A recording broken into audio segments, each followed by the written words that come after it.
Thank you so much. Thank you so much, Ted. I'm really delighted to be here even on Zoom. Welcome everyone to this session of the Weatherhead Forum. As Ted said, I'm Melani Cammett. I'm the director of the Weatherhead Center, and I'm also a professor in the government department at Harvard, and I hold a secondary appointment in the Department of Global Health and Population at the T.H. Chan School of Public Health. A quick word on the forum. The forum showcases the research and debates of the various units and affiliates of the Weatherhead Center for International Affairs. And this year in the forum, we're really excited to host some special sessions on big topics such as this extremely timely session. Our topic today, as you know, is entitled U.S. Foreign Policy in the Shadow of 9/11, a 20-year retrospective. It's really hard to believe that's 20 years, but it is 20 years. And it is really my great pleasure to introduce our panelists. Let me first say that one of our panelists, Professor Rosie Bashir, may or may not be able to connect. She is or would dial in from Lebanon. And as you may be aware, there is a tremendous crisis in Lebanon at this moment. Statistics cannot do justice to what is happening to that country right now. In fact, I strongly encourage you all to read a recent op-ed in the New York Times on the state of affairs in Lebanon to get a sense of it. But to cut to the chase, Professor Bashir is likely to have connectivity problems because there simply is virtually no electricity and fuel in the country at the moment. And Professor Bashir is assistant professor of history here at Harvard. I do hope she's able to dial in at some point. Our second panelist is Professor Oya Dursun-Özkanca, who is a visiting scholar in our Weatherhead Scholars Program here at the Weatherhead Center. She's also a professor of political science in the School of Public Service and a college professor of international studies and endowed chair at Elizabethtown College. Our third panelist is Professor Fredrik Logevall, who is the Laurence D. Belfer Professor of International Affairs at the Harvard Kennedy School, and he's also Professor of History at Harvard. Fourth, we have Bina Nepram, who is a Carr Center Fellow at the Carr Center for Human Rights Policy at the Harvard Kennedy School. She has founded multiple human rights and peace organizations, and I just want to mention a few of her notable achievements. Several years ago, the UK-based Action on Armed Violence named her one of the 100 most influential people in the world working in armed violence reduction. And last but not least, we have Professor Stephen Walt, who is the Robert and Renee Belfer Professor of International Affairs, as well as the faculty chair of the International Security Program at the Harvard Kennedy School. So together, our panelists are going to approach the topic of US foreign policy in the last 2 decades from a variety of perspectives. And I'm going to let them present each for about 10 or 15 minutes, and then we'll open it up to Q&A. So Oya, if you could kick us off, that would be great. Thank you so much. Thank you very much for having me as part of this distinguished panel. And so I would like to provide some macro IR level observations of the terrorist attacks have impacted the US foreign policy. And I remember the day very vividly. I was in the second year of my graduate school, actually at the University of Texas at Austin, when the tragic attacks took place. And one of the first things that I would like to attract attention is the rally around the flag effect that we have observed, not only within this country, but also in the international community as well. United We Stand was a slogan that was often heard in this country, as well as Le Monde's really historic headline, "We are all Americans," which was published 2 days after September attacks took place.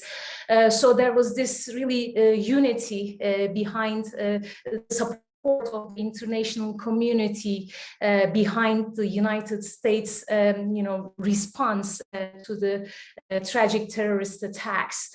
And we can say that quickly this has become turned into a discussion about unilateralism versus multilateralism, which one is the best way of tackling the problems that the United States and its allies have been facing.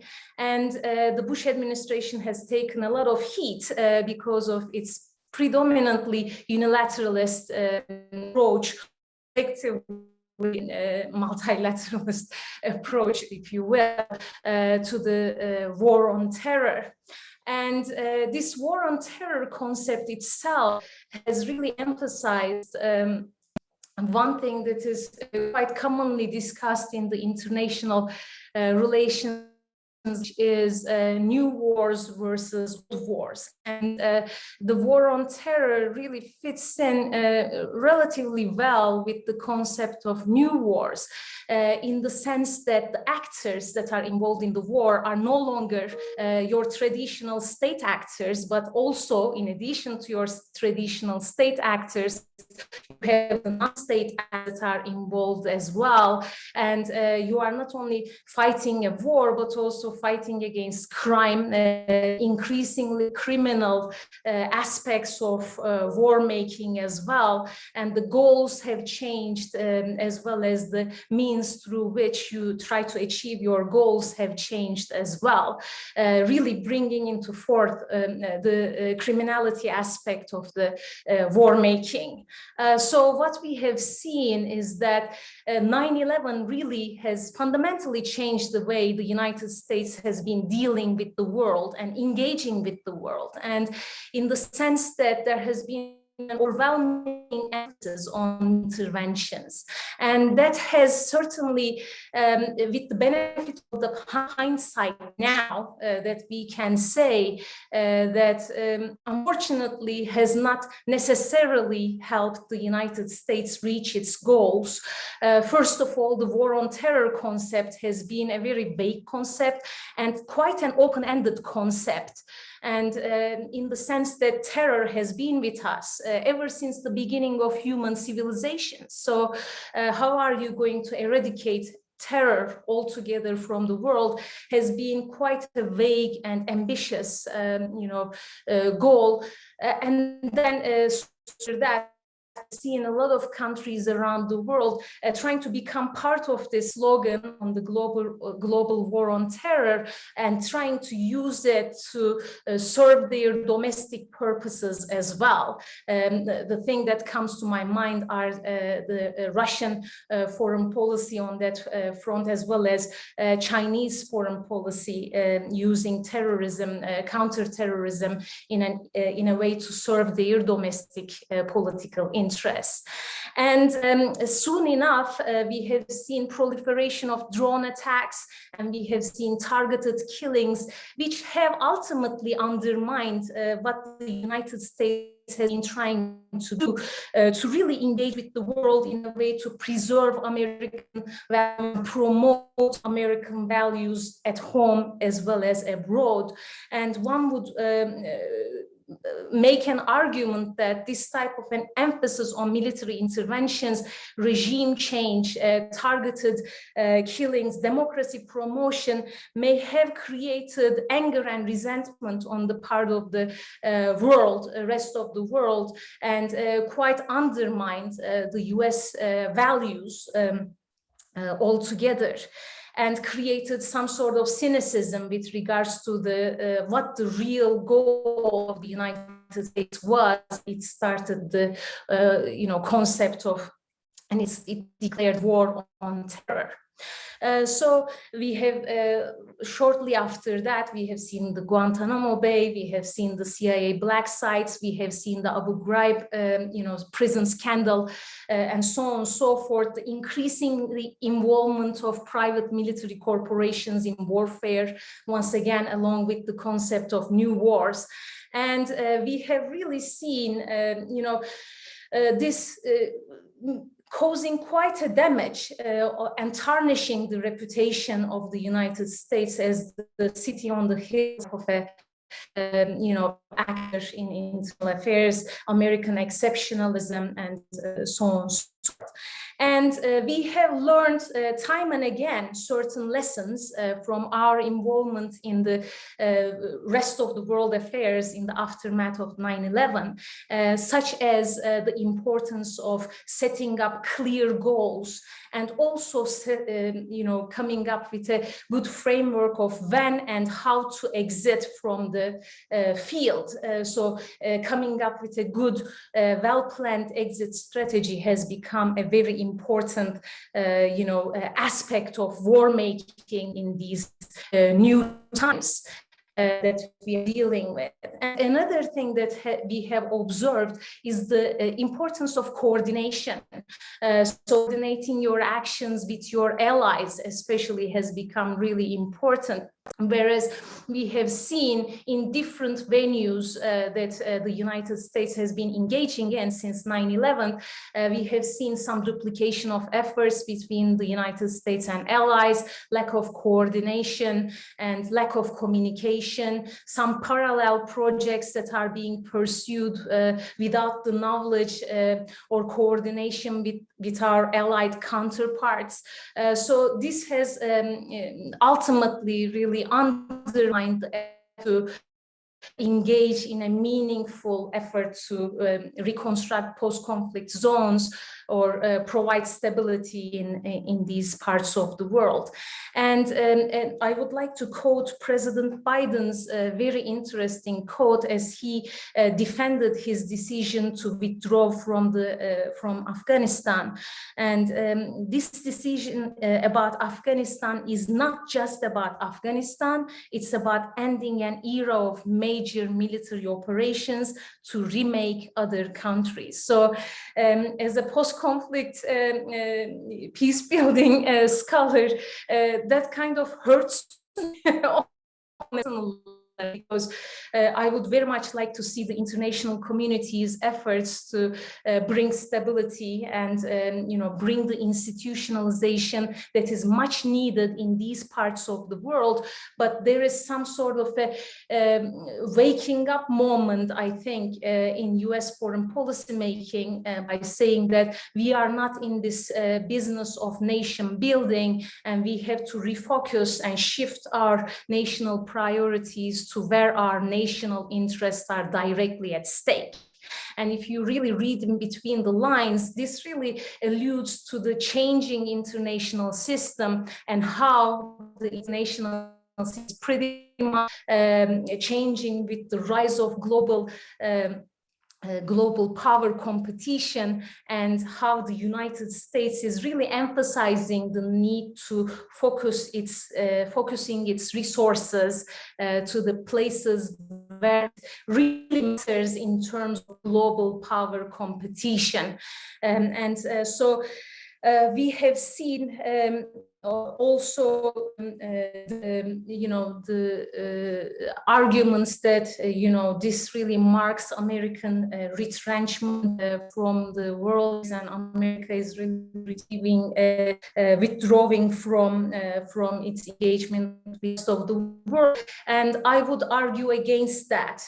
It is simply the fact that the US public opinion has increasingly had a decreasing appetite when it comes to foreign interventions. I have been teaching foreign policy classes in the last 20 years, and one thing that I have noticed in my interactions with the young people over the course of years is really how much there is this backlash opposition against really putting the resources, the limited resources, into regime change, external intervention to other countries' political systems. So I will leave my remarks here for the sake of timeliness. Thank you. Thank you so much. I'm going to turn directly to our next speaker, who is Fredrik Logevall. Well, thank you so much, Melani, and it's wonderful to be together with my panelists, to follow Oya, and to be part of this discussion. I thought I would spend my 10 minutes on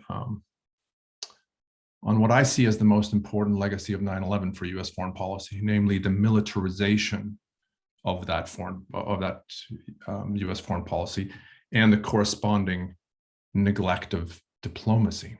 So that's going to be my theme. I'm also going to say something toward the end about what I think the counterterrorism policy has achieved, and maybe something about what the costs have been. So I'll say something about that too, just before I finish. But first, a little bit on what I mean here in terms of militarization of policy and neglect of negotiations and of diplomacy, relatively speaking. I should say at the outset, maybe because I'm a historian here on the panel, that neither of these phenomena is new for reasons that are, I think, pretty interesting, and we can discuss these. But they're historical, they're geographic, maybe demographic. I think Americans have always been leery of old world diplomacy with its sordid and complex political choices, the emphasis on mutual concessions.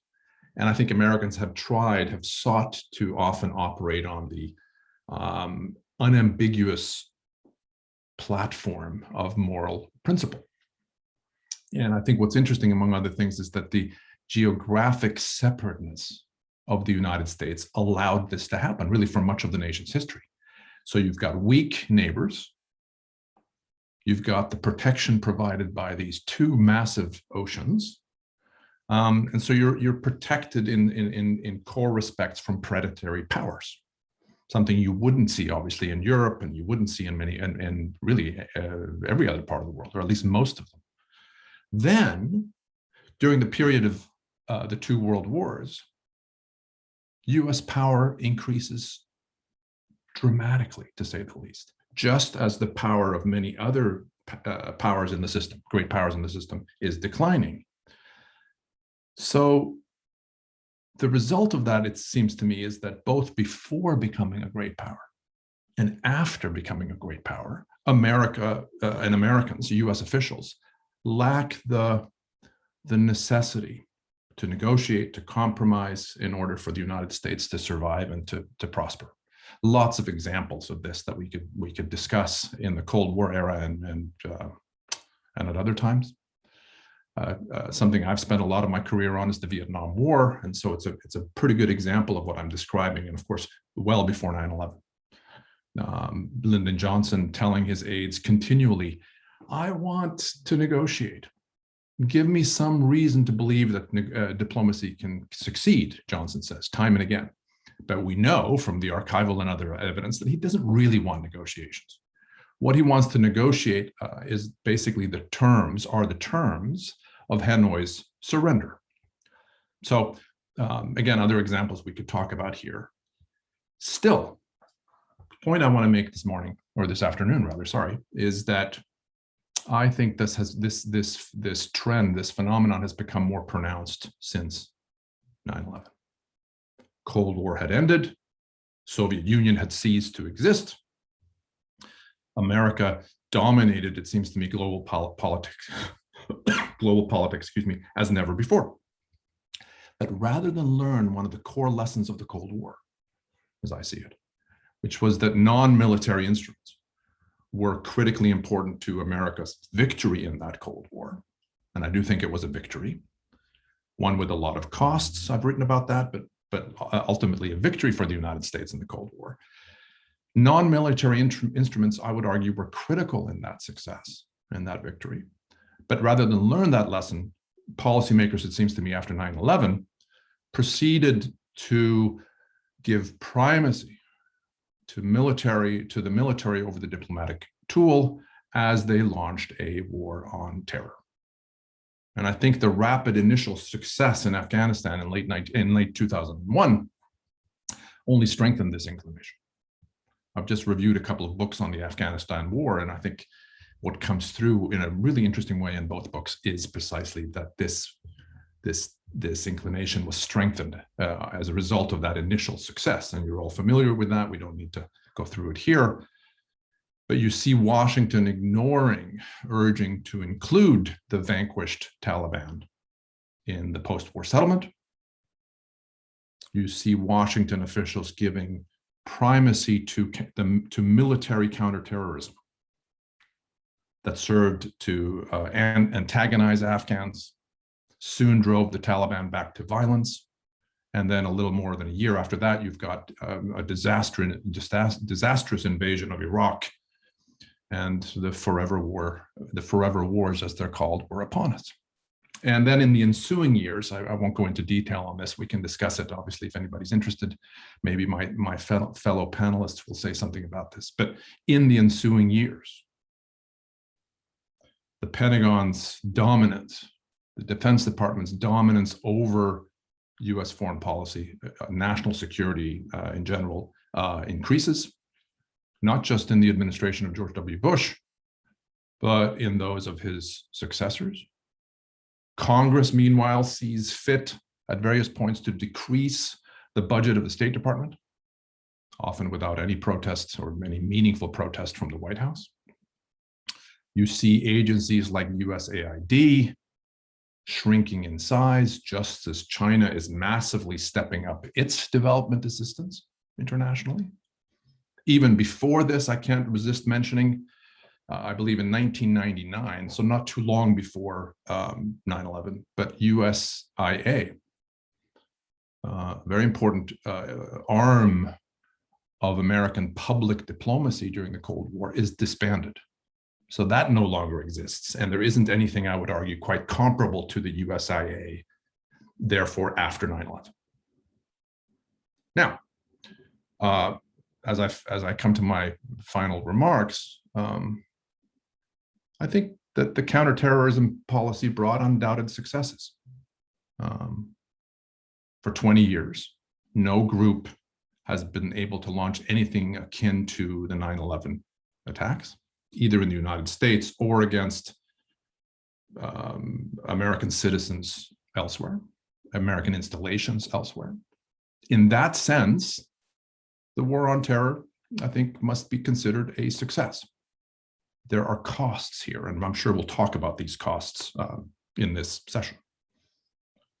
Another thing I suppose one could say is that in a bitterly divided Washington, I'm a historian of American politics and of American foreign policy. I don't think I can recall these kinds of divisions in our country since, well, really since the era of the Civil War. In this time of deep division, counterterrorism was a rare point of bipartisan agreement. And so that, I think, has influenced how presidents and their advisors have proceeded on this. I have a particular interest in terms of my own research in the connection between foreign policy and domestic politics. The foreign domestic nexus is a theme in my work. So this particular aspect of it is really interesting to me. But here's the final point that I'll make, which is that counterterrorism has come to be seen chiefly in military terms over the last couple of decades. And I think the limitations are clear to see. There are limitations in the region itself, Central Asia, Middle East, but also globally.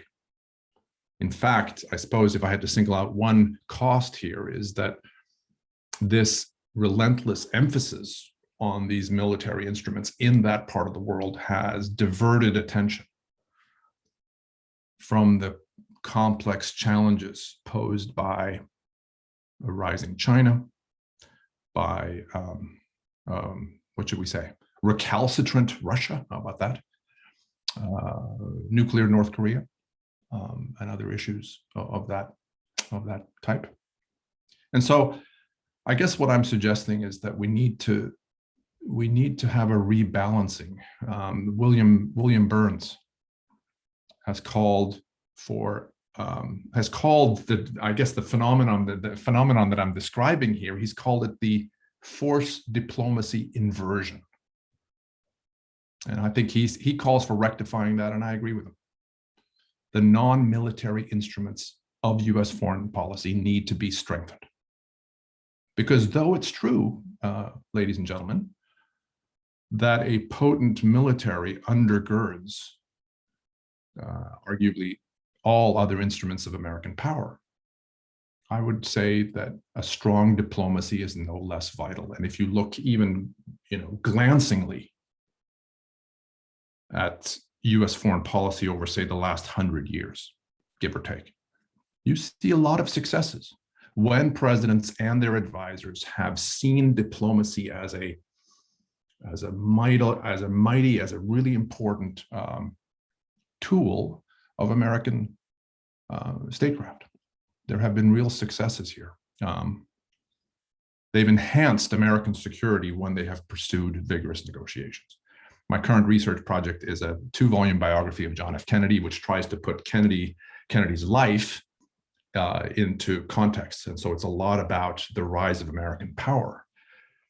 Kennedy, I think, understood this for all the mistakes that he made in both domestic and foreign policy. I think he had a sense of the power of diplomacy, and he talked in powerful words about this. Most memorably, maybe he said, "Let us never negotiate out of fear, but let us never fear to negotiate." Powerful words then and now. Thanks, Melani.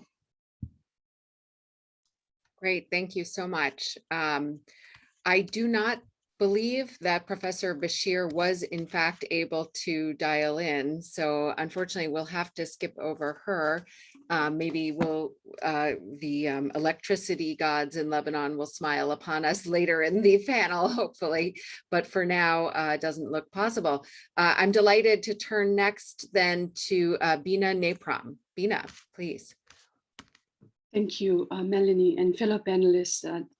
My first ever presence at the Weatherhead, and hopefully not the last. And I'm delighted to follow Professor Logevall because I have so many things to contest what he said in terms of.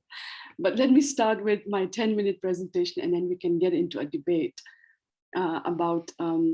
So first of all, is I was a student of international relations, and then I used what I learned in international relations to try to resolve a 72-year-old conflict in the northeast of India, which borders Myanmar and China, for the last 15 years of my life. So I've seen policy done domestically as the impact of foreign policy of nations, including domestic and international, because I was born in an international boundary area, and I've seen the ramifications of what foreign policy does to communities on the ground. So my sharing will deal with what do we understand by foreign policy, and particularly and trying to make my humble comment on the US foreign policy for the first time in my life. I've done Indian foreign policy, but this is an attempt. So this is a humble assessment of my understanding. And second is the 9/11 20 years. Was that the defining moment, or were there different 9/11s in different countries which happened? Are we aware of this? What does it mean? And finally, I am someone being born in the war zone. I'm a believer of trying to find solutions. So in spite of the 20-year-old war on terror, which Professor Logevall also said, the thing is, what is a solution? And I believe we do have some solutions. It's just that people have not been listening to it. So I will try in my final sharing to see what are the solutions that we envision to sort of look at how do we prevent another Afghanistan, another Vietnam, another Tibet, or many other.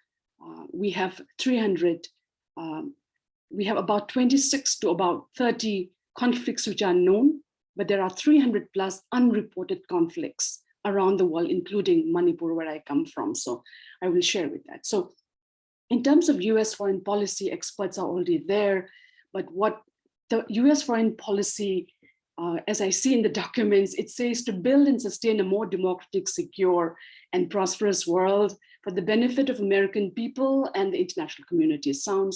Reads really well.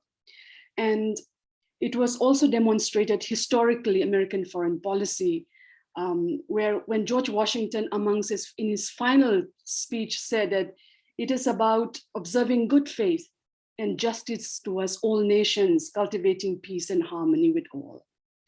But then the last few weeks, we saw what happened in Afghanistan, and the world's opinion just turned.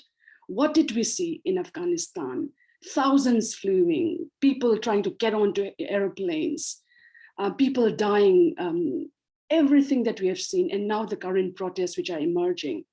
So what does it show? What is happening? And as my former panelists also mentioned, post 9/11, we had this authorization of the use of military force, drafted by administration lawyers and approved by the US Congress, right? And again, it allowed the president to use all necessary and appropriate force against any nation, organization, or person who committed those attacks. I come from a part of India where you may have not heard, where we have a martial law, a state of exception since 1958. The Armed Forces Special Powers Act. So I understand what it means, the state of exception. The state of exception which President Bush developed after 9/11, which led to this 20 years of foreign policy that we're recognizing, which many of them, according is successful, non-successful, that's depending on who sees it. But it codified, Washington Post said, it codified American expansionist powers, where the very definition of the enemy and the victory, it all remained vague. So that is what is the issue. Scholar Greenberg writes, a vastly different America has taken root in the last 2 decades since 9/11. In the name of retaliation, justice, and prevention, fundamental values have been cast aside. So the legacy of 9/11, as I mentioned, is not just felt in America, but it is felt also in Afghanistan, as many of us did. We have seen also in 80 other countries. And the Washington Post articles talks about what is called post-traumatic stress democracy after 9/11. Post-traumatic stress democracy that United States, both internally, this didn't also reflect external, but internally, the tensions that we saw in America in the past couple of years, where the attack on the Capitol and many others shows that there is a crisis within, which is not just studying what is happening outside of America, but within America, which has come as a result of what happened. The word terrorism has never been defined by the United Nations. The whole war on terror, I have reservations in terms of what it really means. And the cost of war in Afghanistan, as many have quoted, including President Biden, of about $8 trillion being spent and more than 900,000 killed because of this global war on terror. This is something which I have been researching on arms proliferation for the last 15 years of my life. The US foreign policy, a militarized foreign policy, didn't, for me, start at 9/11. It started much before. In fact, again, former panelists has mentioned the World War II. I have been studying weapon manufacturing in America and how this really changed the dynamics of global politics in the different world wars that we have seen, and even in the Cold War. Currently, America has 800 military bases around the world in more than 70 countries, 800 military bases in more than 70 countries. America is the highest spender of military spending in the world, followed by China and the country where I originate from, India. So to 2020, at the height of the pandemic, America spent $778 billion on the armaments and spent only $79 billion on education, for instance.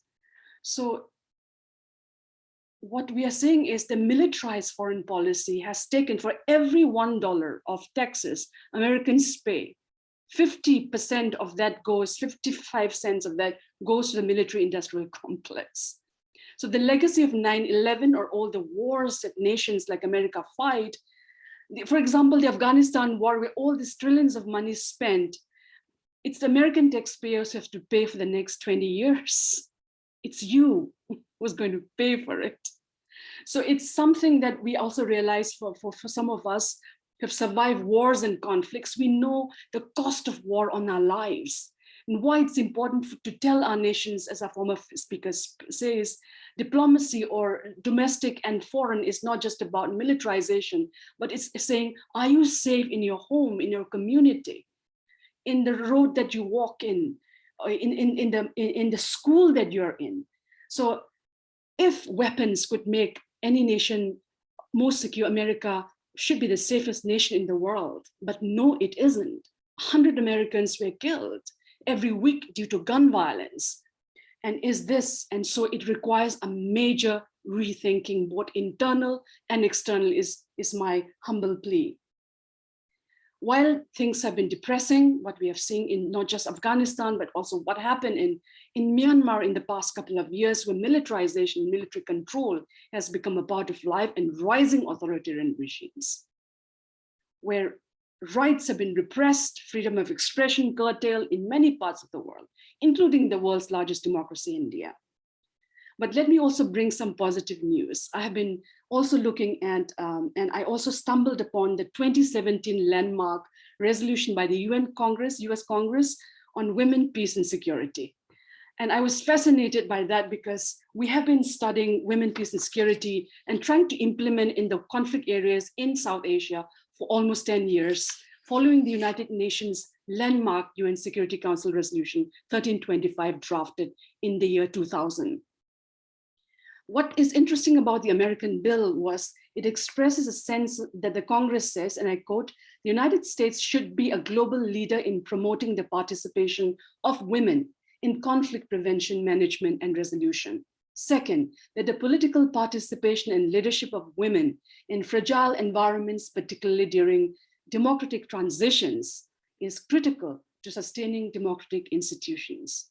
And the third important leg of this very critical resolution by the US Congress is the participation of women in conflict prevention and resolution, helps promote more inclusive and democratic societies, and is critical to country and regional stability.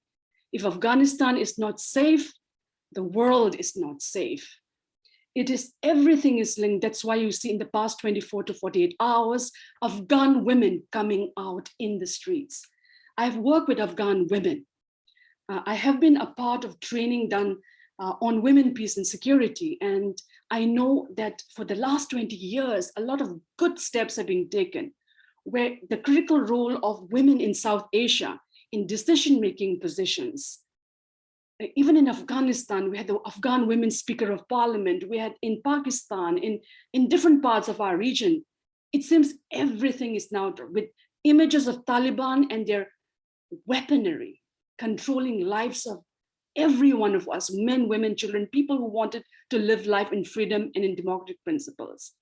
This is not the world that we want to see with all our scholarships. This is not right. So finally, my whole point is, as I mentioned, 9/11 just didn't happen in America. In India, we had the Mumbai attacks in 2008.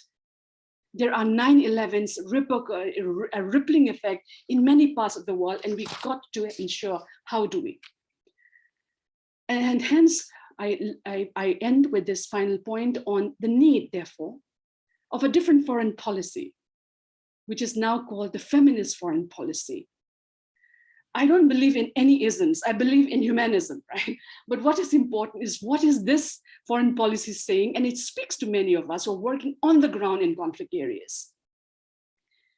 And the foreign policy, feminist foreign policy, is a concept that started around 2014, but for some of us from indigenous areas, a lot of indigenous women have been a part of actually foreign policy making in many of our indigenous communities for centuries. Well, Sweden's restarted in 2014, we take that. And so it says foreign policy doesn't have to be about wars, power, control, or colonization. It can be about equality, justice, solidarity, and peace. The pandemic has shown 4.5 million lives have been lost.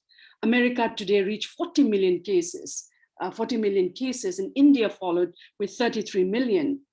Is it time for a rethink of what's happening?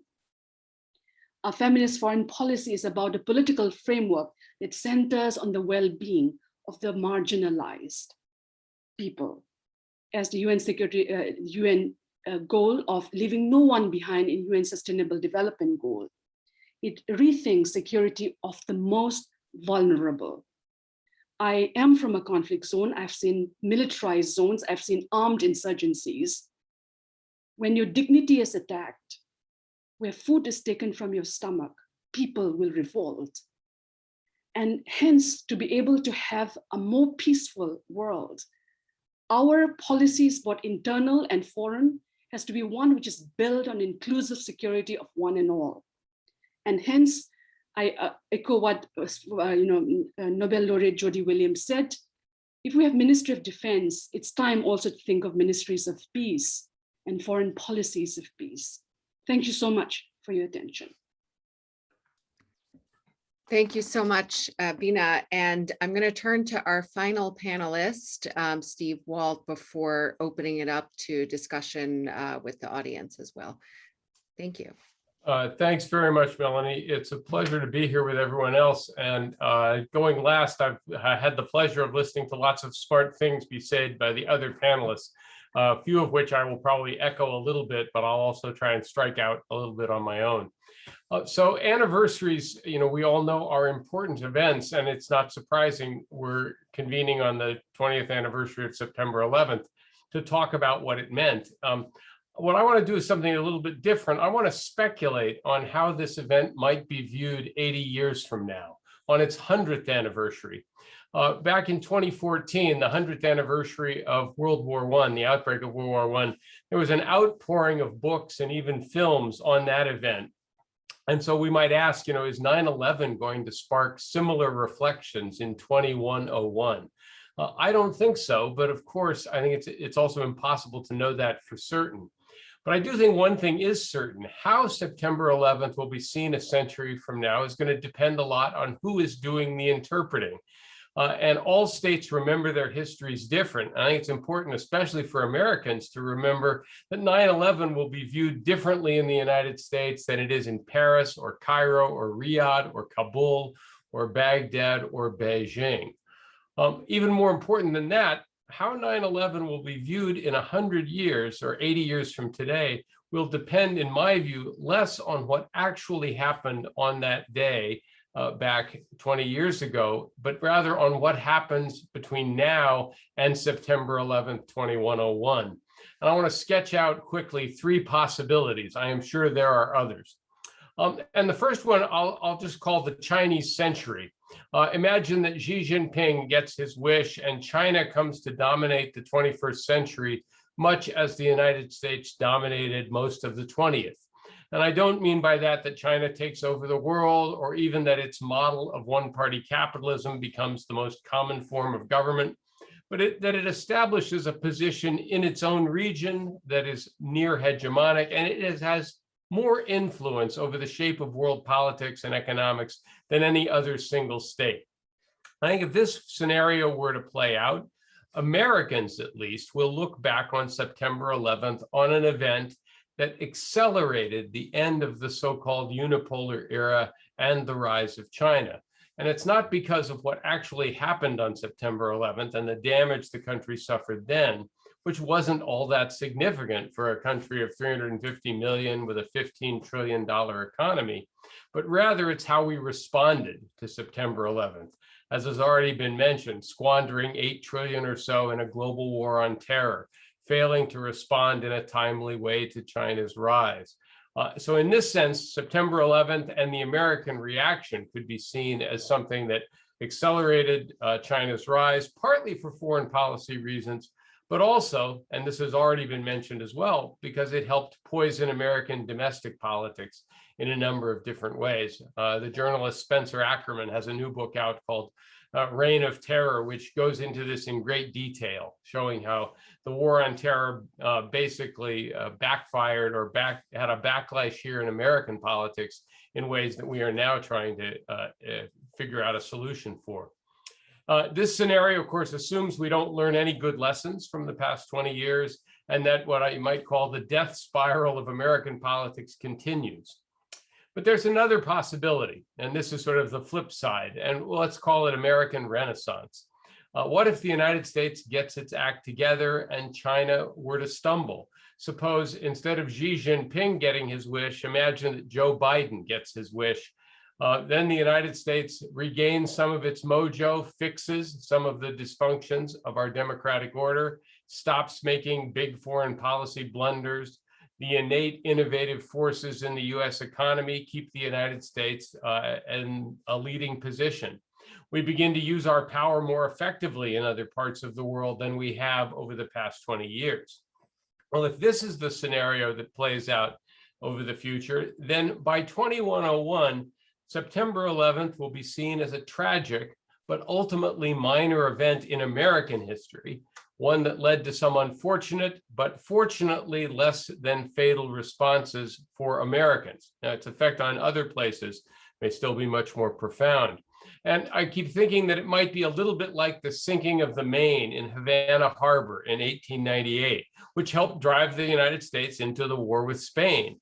Back then, Americans were told to remember the Maine, but I suspect the Weatherhead Center has never organized a symposium on that particular event. There's one final option. This is sort of a wild card, but maybe not as much of a wild card as I would like. I think it's possible that climate change is going to render all of this rather moot 100 years from now. If you look at some of the worst case forecasts, and I'm starting to worry a lot more about them, then 9/11 and even the global war on terror will seem like a rather minor event compared with the vast changes and consequences we're going to see over the next 80 years. And here I'm talking about increasingly lethal storms, floods, coastal inundation, drought, famine, island nations disappearing, large portions of the earth becoming uninhabitable due to combinations of heat and humidity that humans can't endure, vast climate-fueled migrations.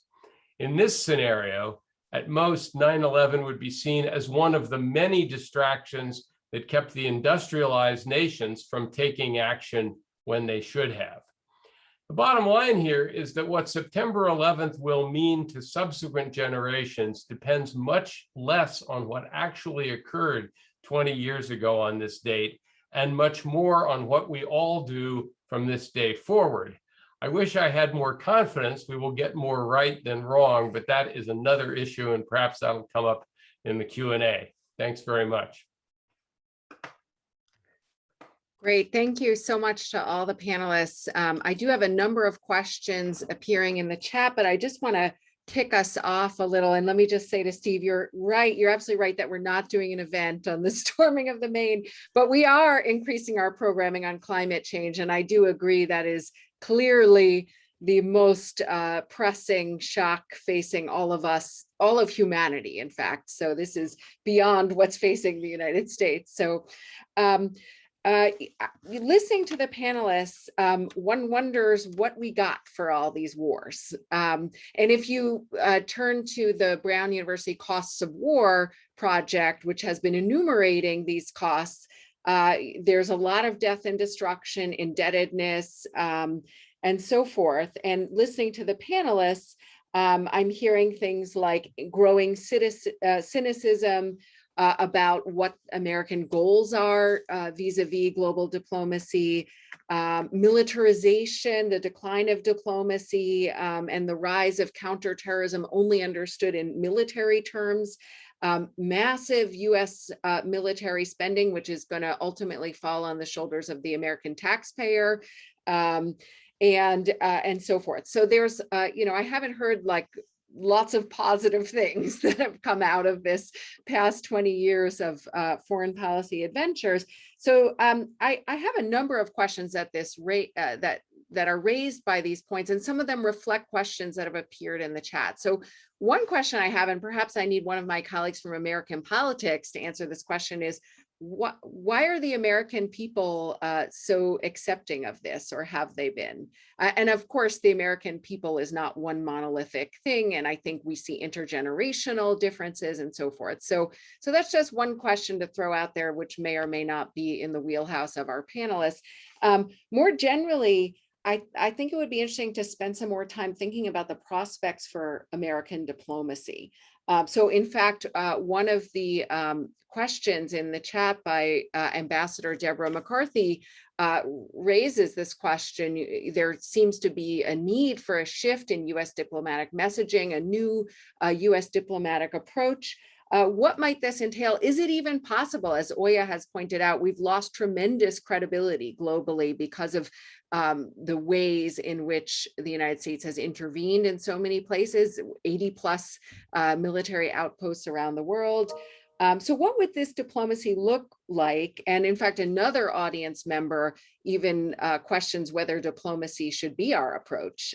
This audience member says that, is this even the relevant approach when you deal with the kinds of threats posed by 9/11? So what can we say about the role of the United States coming out of the past 20 years? Are we witnessing the decline of American influence as other powers are rising? So why don't I'd love to hear the panelists' thoughts on these issues, and if we can start with Oya in the order of the presentations.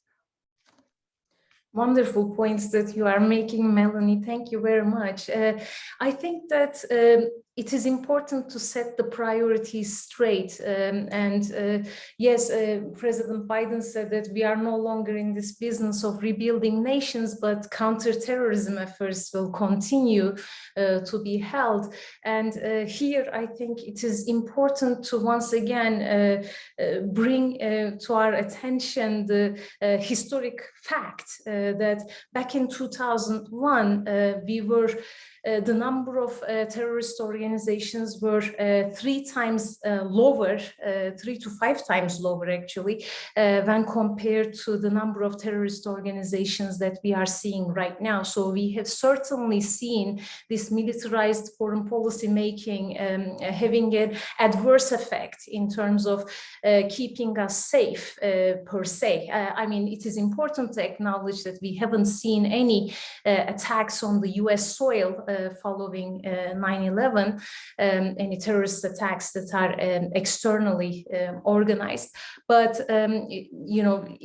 with the benefit of the hindsight, it is really important, as Bina has pointed out, to really place an emphasis on the things that matter, like education, women's rights, in order to really help some parts of the world that are really struggling with important problems, lack of education, for instance, that are really primarily the reason why terrorists are able to recruit more supporters in the first place. So, the priorities need to be reshifted in a way to make more sense, to preserve and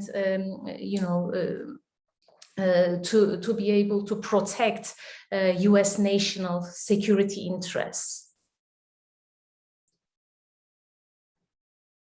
Anyone else? So yeah, if you want me to say a few words, Melani, I think, you ask Melani about, was anything accomplished?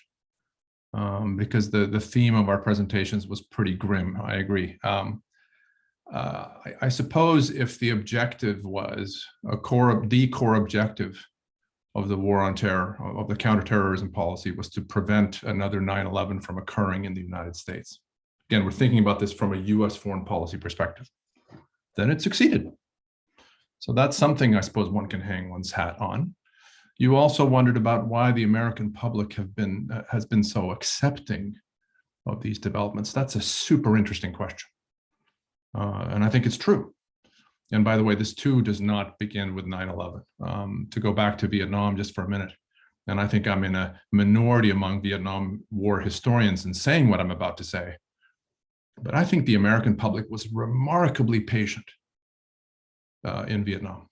Year after bloody year, the casualties increase on the American side, not to mention the Vietnamese, Cambodian, and Laotian sides. But again, Americans care mostly about their own. Year after year, these problems exist, and yet the public isn't really forcing a change in the policy. It's activists in the anti-war movement. It's members of Congress who begin to force the issue, I think much more so than John Q. Citizen and Jane Q. Citizen. And I think that we see again in with respect to Afghanistan. I think we see it with respect to Iraq. The American people are willing to allow their leaders, even today, giving them, it seems to me, too much latitude.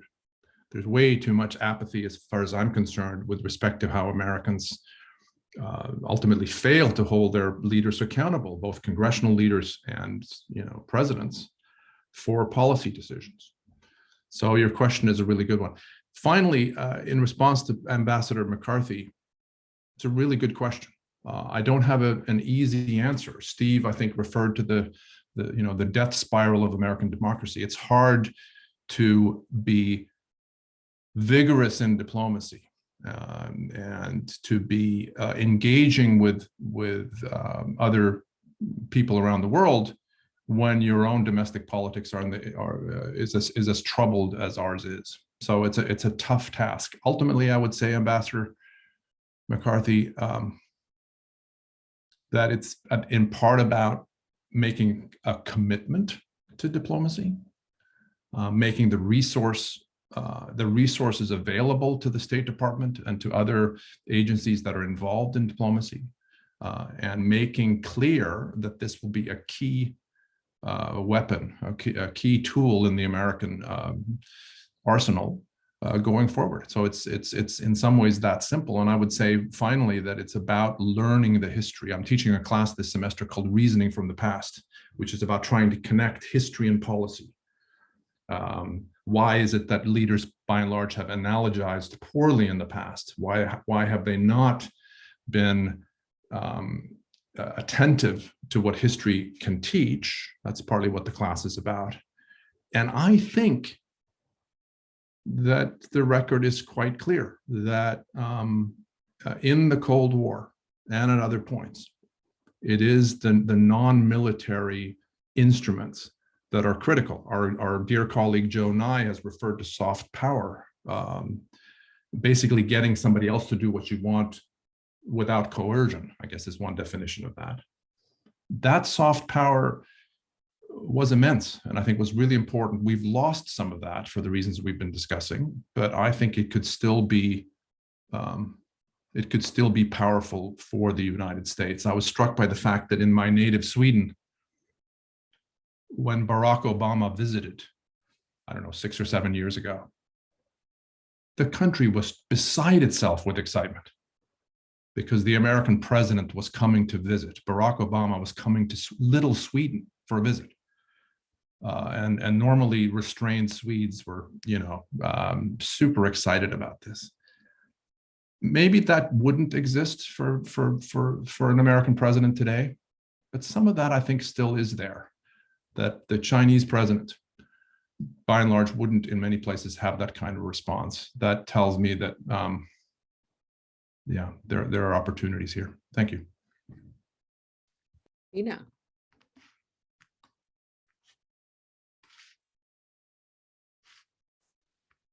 Did you call on me? Okay. Oh, yes. If you wanted to jump in and share your perspective. Yes. I was struck by a question, and also I read through many of the questions on the chat. So why the American people are accepting of this? I am not American, but what I understand, because a similar symptom everywhere, nation states behavior is not unique to America or to X, Y, or Z country. So there are patterns. There's a saying that during the Roman times, bread and circus made the people so busy that they are not led to reflect on the reality of what's happening. For me, being raised in an education system in the third world, when I started understanding the American education system, where students are in debt all their lives, literally, for education, it shocked me. As a commodity, which should be something which the American children, the youth, the people who wanted education should be able, but it's so expensive. And why is it so? 39, like, of all the budgets, 39% of the spending in the US is on military spending. So if you have $100 and 39 is spent in military, the rest you have to share between education, health, basic care, security and safety of women and children and everything, right? So this is the same dilemma we're facing in India when we try to raise the issue of India is trying to emulate America now. It wants to be a major arms exporting country. Can we have a sustainable world where we continually wage war and continue with imperialist tendencies? Is that what we want to say?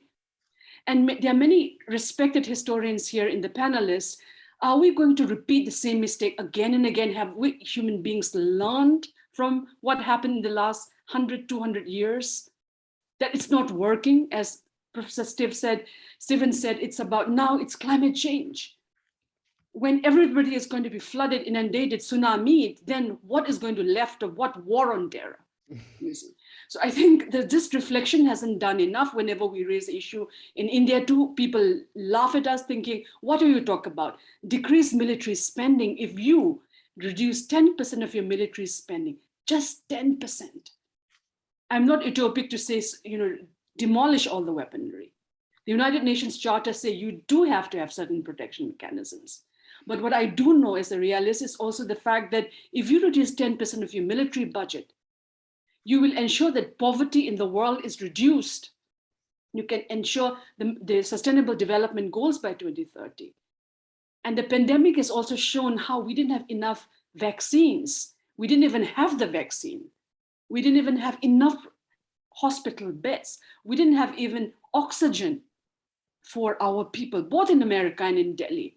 And millions died, 4 million have died in the 21st century, right? Because of this. So I think we have to get our pride. As I mentioned, I'm a pragmatic person who uses scholarship for social change.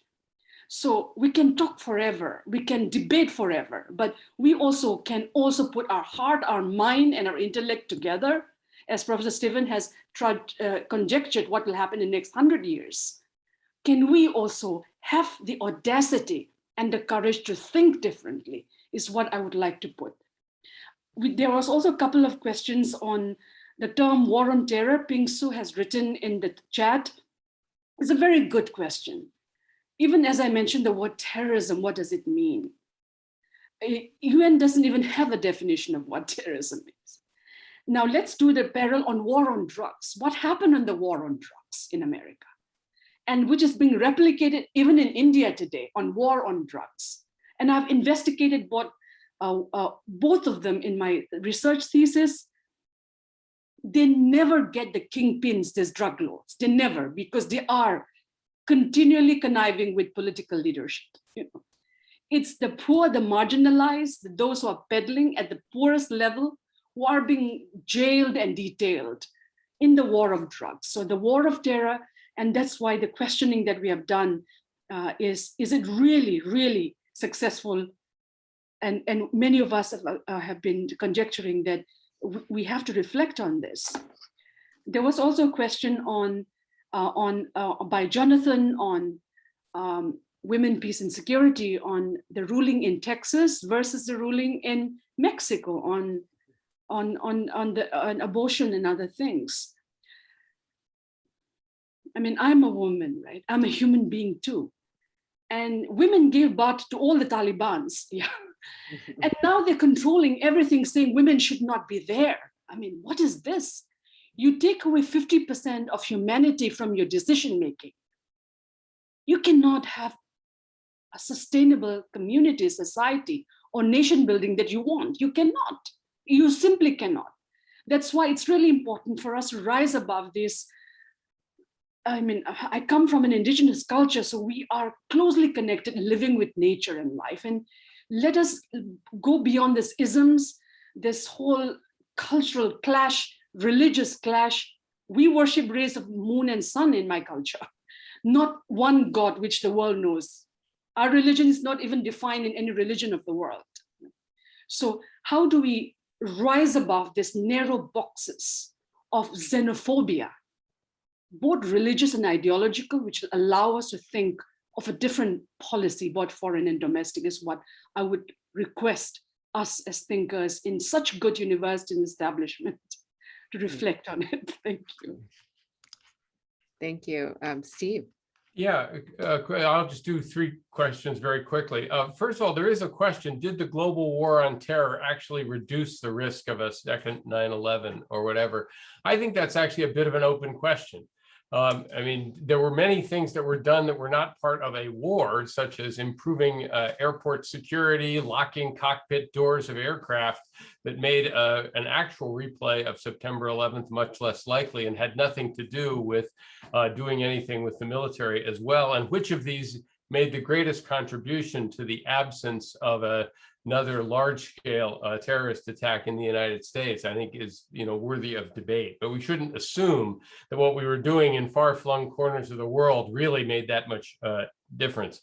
Second, very interesting question: why do the American people tolerate it? I've appreciated what's already been said. I'll just give you 5 other reasons specific to this. One, nobody raised taxes. We funded this war with deficit spending. We used the all-volunteer force. There was no draft at Harvard, which might have changed politics on campus a little bit differently. This war was being done far away, out of sight, where a lot of what we were told could be manipulated. The United States relied very heavily on drones and airstrikes in places to keep our casualties low, which of course increases casualties elsewhere, certainly civilian casualties, which of course then makes it harder to win the war because you're generating more resistance. And then finally, civilian and military leaders lied repeatedly about how much progress they were making and what the prospects for victory were. Well, you put all that together and you can keep something like this going at a relatively low level for a long time. And then finally, I think the really fascinating question of how this war was framed from the beginning, and that was a conscious choice. Right after September 11th, the late military historian Michael Howard wrote an op-ed, I believe, where he said we shouldn't call it a war on terror, and said framing it as a war is exactly wrong. It should be framed as a law enforcement problem. This is an intelligence problem and a law enforcement problem. There are criminals engaged in criminal acts. They should be treated as criminals. Don't turn them into heroes. Don't turn them into soldiers. Don't turn them into enemy combatants. Don't use this language of warfare. And that's obviously not the decision that was ultimately made. I think it's also worth noting that anytime you hear someone talk about a war on anything, that's usually a sign that the campaign isn't going to work. The war on drugs, the war on poverty, a war on illiteracy, etc. I'm not entirely sure why politicians are so fond of that particular framing. I think it has something to do with nationalism and xenophobia, but unless it's an actual armed conflict one is dealing with, it's perhaps not the best language to use if we're trying to keep it in a realm where we're more likely to Thank you. The really interesting questions are proliferating, so I'm going to try to aggregate a few of these. I think some of them have, some of you have directly addressed some of these questions. There's a few questions in there sort of taking a contrarian view to the general mood on this panel, saying, why the emphasis on rebuilding American diplomacy when you deal with quote unquote terrorists? Diplomacy doesn't work. And so a couple of people at least have said, have implied, I think, in their questions that a military response was appropriate to the attacks of 9/11. Although I think a number of you have indirectly or directly answered this question already in 2 ways. One, Steve, first of all, just said, maybe it wasn't the military adventurism in the Middle East and other parts of the world that has limited the attacks on American soil. Maybe it's actually measures that we've taken in airport security and so forth, and other areas in intelligence gathering and domestic security that have been more effective here. So that's one way of answering this question. Another is, that I think more indirectly arises from the responses I've heard is, we shouldn't necessarily assume that just because there was military interventionism and an absence of large-scale attacks on American soil, that it was because of American military boots on the ground or drones or bombs or whatever it might be. In fact, it is entirely possible, inferring from some of your responses, that the demand for attacks has increased as a result of some of these actions. It's just a question of logistically, have other factors limited the possibility for success of these attacks. So I don't know that we can sort of conclude that the foreign policy approaches and militarization of foreign policy is necessarily the causal factor here that limits attacks on American soil. I mean, I think that's at a minimum an open question. There's some other questions I want to raise that have appeared in the chat, and see if any of the panelists want to jump in here. Someone in our chat here has raised an interview that was on PBS Frontline yesterday evening, drawing a line between September 11th and the January 6th storming of the Capitol. I mean, a lot has happened in between, so I'm wondering if anyone on the panel might have some thoughts there about the sort of reverberations in American politics of the last couple of decades of American foreign policy. And the other big sort of cluster of issues I think it would be important to address is sort of the rise of other powers. If we could talk a little bit more about China, India, other powers, and also within the region powers, within the region of the Middle East powers there, how has American foreign policy played into the rise of other powers? Some of the comments of the panelists have addressed this, but it's probably worth exploring in more detail. One of our audience members asks, are we going to see the end of large-scale US military intervention overseas? Are we not going to see these kinds of mobilizations on foreign soil? I think, you know, there is some evidence that that has been happening, and that there's been a shift more towards these indirect forms of warfare like drones and proxy wars and so forth. But I'd be curious to hear what our panelists have to say about these issues. I can jump in on please. one. I think it's a fair point, Melanie, that a couple of people you said raised. A fair point, being skeptical about diplomacy and being skeptical about the idea that you can actually accomplish anything through negotiations with people who may be fanatical for one reason or another. It's a fair point. And I certainly, as one of the people on this panel who has has called for a more vigorous American diplomacy, I certainly don't want to overpromise, and history is littered with examples of failed negotiations. So I think it's a fair point. I would simply say, maybe more to the point here, that I do believe the United States erred in the post 9/11 period in not being more committed to diplomacy, even with, for example, the Taliban. I think there's pretty good evidence that Karzai and others in the Kabul government were supportive of including the Taliban in the post-war settlement in those critical weeks after the military success right at the end of 2001. And then more recently, we could go through this, you know, year by year almost, certainly administration by administration. There were opportunities here that were not grasped. So yeah, I remain committed to the proposition, recognizing again that, of course, there are going to be failures. And of course, it's not going to work in all instances, far from it. Lots of other good points there, but I'll let somebody else jump in on those. If I may jump in, I just wanted to make sure that when it comes to counterterrorism, the importance of intelligence gathering is really emphasized, as well as intelligence sharing between the allies need to be emphasized. And I think that the withdrawal from Afghanistan, you know, can really serve as a good, you know, lesson for all allies, showing that, you know, if you have your direct national security interests directly at stake, you know, it may be a good idea to increase your burden sharing when it comes to dealing with such issues that you deem as directly related to your national security interests.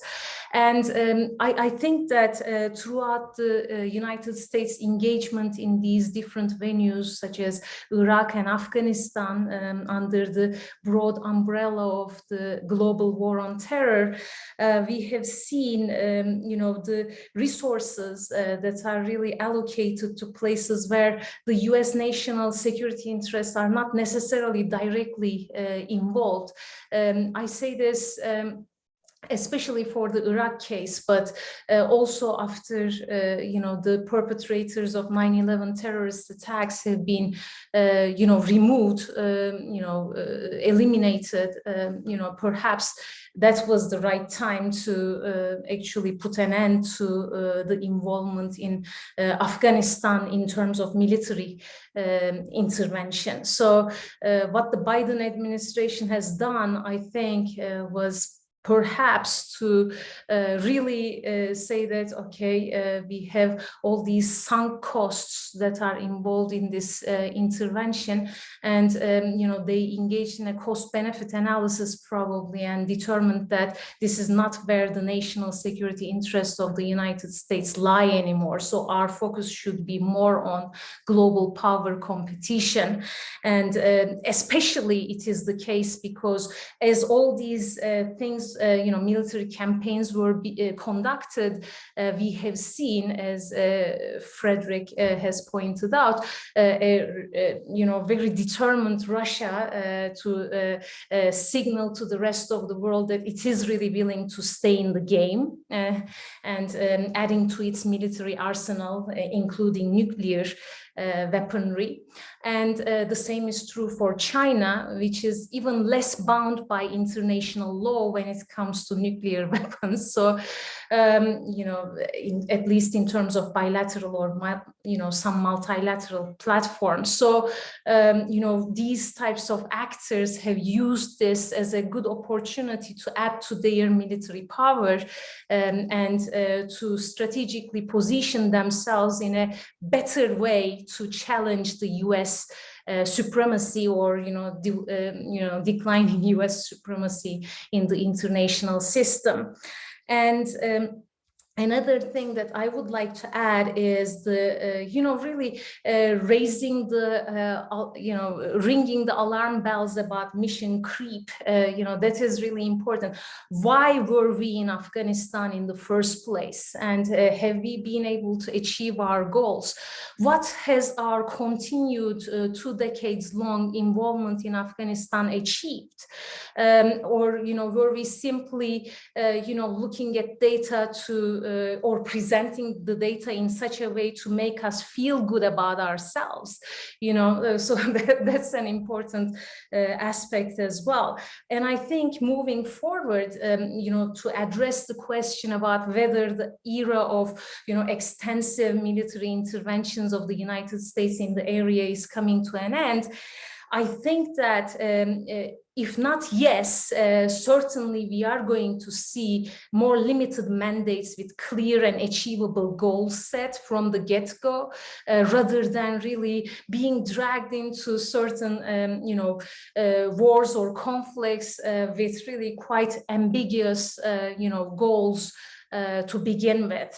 Certainly the appetite in the public opinion is no longer there, if it was there at all in the beginning. And just as a major comparison from the times that, in the immediate aftermath of 9/11 took place, where we have seen United We Stand slogans, unfortunately, with January 6th, events, we have seen the polarization in this country and the dangerous, edge that this country has been brought into in the last couple of years in terms of polarization and lack of tolerance towards each other, which is certainly something that competitors of the US power is really looking forward to taking advantage of. So thank you very much. Thank you. And Bina, I see that you want to jump in. Yes, I wanted to respond to this two questions, really two important questions also on the chat. One is on the issue of counter-terrorism, counter-insurgency. I mean, as Professor Stephen also mentioned earlier, war on what, even, so I think, Nelson Mandela was deemed by the US as a terrorist till 2003, right, if we remember. And right now, 4 members of the Taliban government, we just announced a couple of last few days, are on the wanted list. They were deemed terrorists by the United Nations and the American administration. They are now ministers in the Taliban administration. So definitely, the traditional way of counterterrorism is obsolete, to respond to Eduardo from Chile's question. And that's why we need a new thinking, a new paradigm. And another very critical point raised by Annette Idler, if I'm pronouncing the name right, is on national security, to encompass the national as well as global security. And the word national security, I have also been mulling over it for years. What is national security? In India today, if a woman walks at 9 o'clock in New Delhi at night, then we are said you're asking for it. We, the women of India, pay taxes, which pave our roads, but women cannot walk after night. Then you can be raped, you can be assaulted, any kind of thing can happen. In a country where every 22 minutes, for us, if you cannot, as an Indian nation, cannot defend or protect a girl child as young as 2, or a woman who was just returning home after enjoying a movie, then what is national security? Is it the fiction that China is going to attack India, and then you increase your military spending? So even the word national security, we wanted to take it to the court and challenge, what do you mean by national security? When we do not even feel safe in our homes, in our campuses, in our community spaces. So that's why, again, all these languages that we have evolved over the years on domestic and foreign policy, it really needs a really national thinking. And that's why, and again, with many issues such as climate change, we have to work in tandem. And that's where I work very closely with indigenous communities in 7 global indigenous zones of the world. The reason is 80% of people who live in biodiversity hotspots, which will protect the earth, they are inhabited by indigenous populations. So if we leave them behind, if we deny the existence of indigenous community, continue to colonize and repress them, the marginalized communities, we cannot create a world where we think we are just an island. So it's really important. And I thank Avinash for what he said. Let us not do what Hegel said. The only thing that we learn from history is that we learn nothing at all. Let's not make that mistake again. Thank you. Thank you. And Steve, I see that you want to get in. Yeah, I'm gonna make this, I guess, a little bit more problematic in one sense, and in the sense I'm also reacting to Annette's question. That a lot of this, and the question of whether or not the United States will continue to do things like this in the future, intervene in the Middle East or elsewhere. I mean, what I hope is that there's a rethinking of what American power is good for doing or what it can accomplish, and a certain humility about this. And the reason it gets problematic is when we start talking about, well, a shifting from national security to global security, you start getting increasingly ambitious about shaping political life in lots of different places in the world, places that are very different. And I think part of the reason we got September 11th and part of the reasons American foreign policy has had such trouble over the past 20 years is we decided it was our goal to remake the world in our image, and that this would be relatively easy to do, that democracy was spreading, markets are spreading. We had found the magic formula for running a modern globalized society, and the rest of the world just couldn't wait to become like us. And the problem is that when you try to force people and accelerate the pace and alter the way in which local communities are living, some of those local communities aren't going to like it, and they're going to try to find ways to stop you or resist in various ways. So I think it's important, particularly from a place like Harvard, just to be aware that if we have idealistic and noble goals for trying to solve lots of problems around the world, we have to be mindful of the fact that we may not have solutions that are always welcome, even if we think they are the right solutions. I am hoping that the thrust of subsequent American leadership is to set a better example for the rest of the world. And to the extent that other parts of the world want to embrace some of our values voluntarily because they want to emulate us, rather than having us go in and say, here's how you should organize your society. I think that's likely to be much better for the United States, but also better for most of the rest of the world too. Thank you. I'm mindful of the time. We're running out of time. I maybe just want to throw one last quick point out there, gathering a few questions and observations from the chat here. A theme that's popped up in a few questions, and this relates to points that some of the panelists have made, is accountability. Is there a locus of accountability? And so some have looked at the global. There's global security rather than national security. How would that be achieved?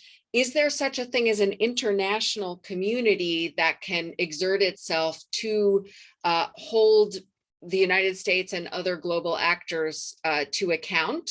Or are we not even talking about that anymore? Has that entire apparatus fallen apart?